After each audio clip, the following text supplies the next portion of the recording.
ഓം നമഃശിവായ. പുതിയ ഒരു വീഡിയോയിലേക്ക് ഏവരെയും സ്വാഗതം ചെയ്യുന്നു.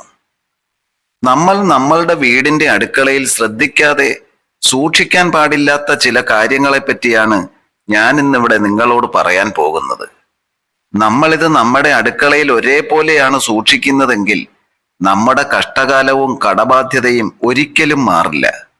നിരന്തരമായി വീട്ടിൽ കഷ്ടപ്പാടുകളും ദുരിതവും കടങ്ങളുമൊക്കെ ഒന്നിനൊന്ന് കയറി വരികയാണെങ്കിൽ നമ്മുടെ വീട്ടിൽ നമ്മൾ മനസാവാച അറിയാത്ത കാര്യങ്ങൾക്ക് അലസണ്ടയുണ്ടാവുക, വരുമാനം നല്ല രീതിയിൽ ഉണ്ടെങ്കിലും കടബാധ്യതയിലേക്ക് കൂപ്പുകുത്തുക, ഇങ്ങനെ ഒരവസ്ഥ ഇതൊക്കെ നിങ്ങൾക്ക് തോന്നുകയാണെങ്കിൽ, മാത്രമല്ല വിട്ടുമാറാത്ത ഓരോ രോഗദുരിതങ്ങൾ, ദിവസേന അടിക്കടി നമ്മൾ താഴ്ചയിലേക്ക് പോവുക, അതായത് എന്ത് ചെയ്തിട്ടും ആ വീട്ടിൽ ഒരു എഴുമ്പേറ്റവും ഇല്ലായ്മ, അങ്ങനെയുള്ള ഒരു അവസ്ഥയിലേക്ക് കാര്യങ്ങൾ വരികയാണെങ്കിൽ തീർച്ചയായിട്ടും നമ്മുടെ വീടിന്റെ അടുക്കള നമ്മളൊന്ന് ശ്രദ്ധിക്കണം. വീടും പരിസരവും വൃത്തിയായി സൂക്ഷിക്കുകയും നിലവിളക്ക് കൊളുത്തി പ്രാർത്ഥിക്കുകയും ചെയ്യുന്ന ഒരു വീട്ടിൽ നിരന്തരമായി ഈ കർമ്മം ചെയ്യുമ്പോൾ ഉറപ്പായിട്ടും വളരെയധികം പോസിറ്റീവ് എനർജി ഉണ്ടാവുകയും നമുക്ക് വളരെയേറെ സമ്പൽ സമൃദ്ധിയും ഐശ്വര്യത്തോടെ ജീവിക്കാനും നമ്മൾക്ക് കഴിയും. നമ്മുടെ കർമ്മഫലം അനുസരിച്ച് ഒരുപാട് പ്രയാസങ്ങൾ ജീവിതത്തിൽ നമ്മൾ അനുഭവിക്കേണ്ടതായി വരും. അപ്പോൾ പ്രാർത്ഥനയിലൂടെ നമുക്ക് കുറച്ചു കൊണ്ടുവരാൻ അത് സാധിക്കും. ദിവസേന നമ്മൾ പ്രാർത്ഥിക്കുമ്പോൾ, നമ്മൾ പലതരത്തിലുള്ള കർമ്മങ്ങളൊക്കെ ചെയ്യുമ്പോൾ അതിന്റെ ഫലം നമ്മൾക്ക് ലഭിക്കുന്നില്ലെങ്കിൽ നമ്മൾ മനസ്സിലാക്കേണ്ട കാര്യമെന്ന് പറയുന്നത്, നമ്മൾ അറിഞ്ഞോ അറിയാതെയോ ചെയ്തു പോയ പാപം. പുരാണ ഗ്രന്ഥങ്ങളിലൊക്കെ പറഞ്ഞിട്ടുള്ള ഒരു വാക്കാണ് അറിഞ്ഞോ അറിയാതെയോ ചെയ്തു പോയ പാപം പൊറുക്കണേ എന്ന്. അപ്പോൾ നമ്മൾ അറിഞ്ഞോ അറിയാതെയോ ചെയ്ത പാപം എന്താണ്? നമ്മളത് എപ്പോഴെങ്കിലും ചിന്തിച്ചിട്ടുണ്ടോ? അറിഞ്ഞുകൊണ്ട് ചെയ്യുന്നത് നമുക്ക് അറിവും ബോധവുമുള്ള സമയത്താണ്. പക്ഷേ അറിയാതെ ചെയ്യുന്നതോ? അറിവില്ലാത്ത പ്രായത്തിൽ നമ്മൾ ഒരിക്കലും അങ്ങനെ ചെയ്യില്ല. കാരണം അന്ന് നമ്മളുടെ പിഞ്ചു മനസ്സാണ്. കുട്ടികളായിരിക്കുമ്പോൾ നമ്മൾ എത്ര വലിയ തെറ്റുകളും ആവർത്തിച്ച് ചെയ്താലും അതിനൊരു പരിധിയുണ്ട്. ആ സമയത്ത് വലിയ വലിയ തെറ്റുകളൊന്നും നമ്മൾക്ക് ചെയ്യാൻ സാധിക്കയില്ല. അപ്പോൾ ഒരു കൊച്ചുകുട്ടി വളരും തോറുമാണ് അവൻ തെറ്റുകൾ ചെയ്യുന്നത്. അപ്പോൾ നമ്മൾ അറിഞ്ഞും അറിയാതെയും ചെയ്യുന്ന തെറ്റുകളുണ്ട്. പക്ഷേ കർമ്മഫലം ഒന്നുണ്ട്, അത് നമ്മൾക്ക് അറിയാത്ത ഒരു കാര്യമാണ്. കഴിഞ്ഞ ജന്മത്തിലെ തെറ്റുകൾ അല്ലെങ്കിൽ കഴിഞ്ഞ ജന്മത്തിലെ ആഗ്രഹങ്ങൾ പൂർത്തീകരിക്കാൻ വേണ്ടിയിട്ട് ഇങ്ങനെയുള്ള കാര്യങ്ങൾക്കാണ് വീണ്ടും നമ്മൾ ജന്മങ്ങൾ എടുക്കുന്നത്. പല ജന്മങ്ങൾ കഴിഞ്ഞാലും നമ്മൾ വീണ്ടും ഒരു മനുഷ്യജന്മത്തിലേക്ക് തിരിച്ചു വരുന്നതും, മനുഷ്യജന്മത്തിൽ ജനിച്ചാൽ മാത്രമേ ഏതൊരു കാര്യവും പൂർത്തീകരിക്കാൻ സാധിക്കുകയുള്ളൂ. അതുകൊണ്ടാണ് സാക്ഷാൽ ഈശ്വരൻ തന്നെ മനുഷ്യജന്മമെടുത്ത് പിറവിയെടുക്കുന്നത്.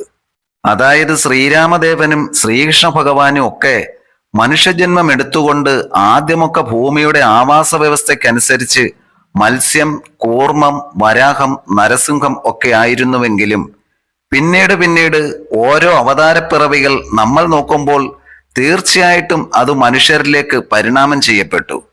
ഇതിപ്പോൾ കലിയുഗമാണ്. ഈ കലിയുഗത്തിൽ നമ്മൾക്കൊന്നേ ചെയ്യേണ്ടൂ, ഈശ്വരനെ വിളിച്ച് പ്രാർത്ഥിക്കുന്നവർക്ക്, പ്രപഞ്ചശക്തിയെ വിളിച്ച് പ്രാർത്ഥിക്കുന്നവർക്ക് മോക്ഷപ്രാപ്തി തന്നെയാണ് ഫലം. അതുകൊണ്ട് നമ്മൾ സമ്പൽ സമൃദ്ധിയോടുകൂടി ജീവിക്കാൻ വേണ്ടി ഒരുപാട് പാടുപെടേണ്ടി വരും. അപ്പോൾ എന്തൊക്കെ കാര്യങ്ങളാണ് നമുക്ക് അടുക്കളയിൽ സൂക്ഷിക്കാൻ പാടില്ലാത്തത് എന്ന് നമുക്ക് നോക്കാം.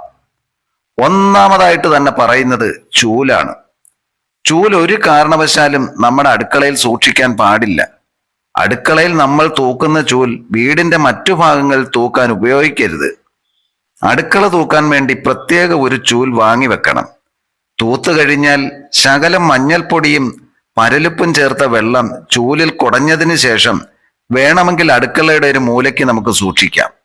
മറ്റു മുറികൾ തൂക്കുന്ന ചൂല് അടുക്കളയിൽ വെക്കരുത്. ഇനി കല്ലുപ്പാണ്.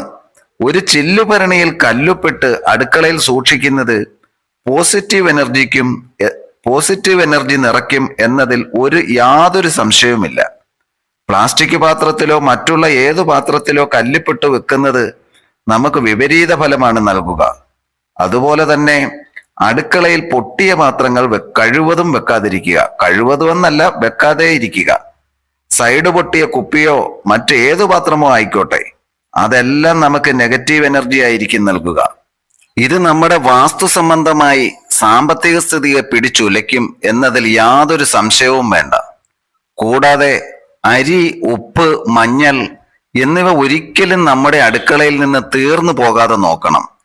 ഉപയോഗത്തിനനുസരിച്ച് തീരുന്നതിന് മുൻപ് തന്നെ ഇവ വാങ്ങിവെക്കുവാൻ നമ്മൾ ശ്രദ്ധിക്കണം. അതുപോലെ തന്നെ ഏതൊരു ഊർജത്തെയും പ്രതിഫലിപ്പിക്കുന്ന ഒന്നാണ് കണ്ണാടി.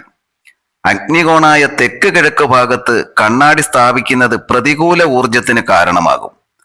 ഇവിടെ കണ്ണാടി സ്ഥാപിക്കുകയാണെങ്കിൽ വീട്ടിൽ കലഹങ്ങൾ ഉണ്ടാകാനുള്ള സാധ്യത വളരെ കൂടുതലാണ്. അതുകൊണ്ട് ഈ ഒരു ഭാഗത്ത് കണ്ണാടി ഒരു കാരണവശാലും വെക്കരുത്. അടുക്കളയിലും കണ്ണാടി വെക്കാൻ പാടുള്ളതല്ല.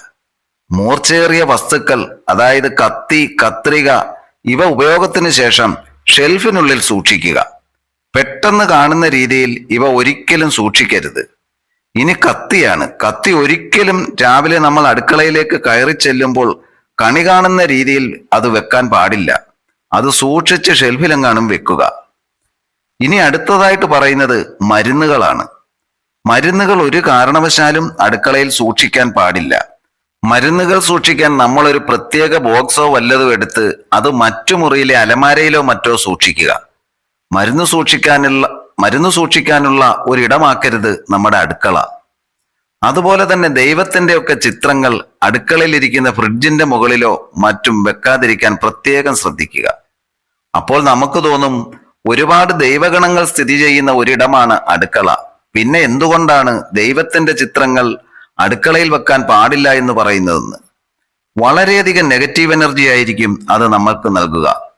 അടുക്കള അന്നപൂർണേശ്വരിയുടെ വാസസ്ഥലമാണെങ്കിലും ദൈവങ്ങളുടെ ചിത്രങ്ങൾ ഒരിക്കലും അടുക്കളയിൽ വെക്കാൻ പാടില്ല. അപ്പോൾ ഈ പറഞ്ഞ കാര്യങ്ങൾ എല്ലാം ശ്രദ്ധിക്കുക. ഇപ്പോൾ തന്നെ നിങ്ങളുടെ അടുക്കള പരിശോധിക്കുക. ഞാൻ ഇവിടെ പറഞ്ഞ കാര്യങ്ങൾ വല്ലതും ഉണ്ടോ എന്ന്. ഉണ്ടെങ്കിൽ ഉടനെ തന്നെ അതെല്ലാം മാറ്റുക. അതോടെ നിങ്ങളുടെ ജീവിതത്തിൽ ഉണ്ടാകുന്ന മാറ്റങ്ങൾ നിങ്ങൾക്ക് മനസ്സിലാക്കാൻ കഴിയും. അതുപോലെ തന്നെ ഒരു കാര്യം കൂടി, നിങ്ങളുടെ അടുക്കളയിൽ ഒരു കാരണവശാലും ചിലന്തി വല കെട്ടാൻ പാടില്ല. അടിച്ചു തൂത്ത് അടുക്കള വൃത്തിയാക്കിയിടുക. ഞാനീ പറഞ്ഞ രീതിയിൽ നല്ല രീതിയിൽ നോക്കുന്ന അടുക്കളയിൽ ദൈവിക ചൈതന്യമുണ്ടാകും. ഈ വീഡിയോ നിങ്ങൾക്ക് ഏവർക്കും ഇഷ്ടമായെന്ന് കരുതുന്നു.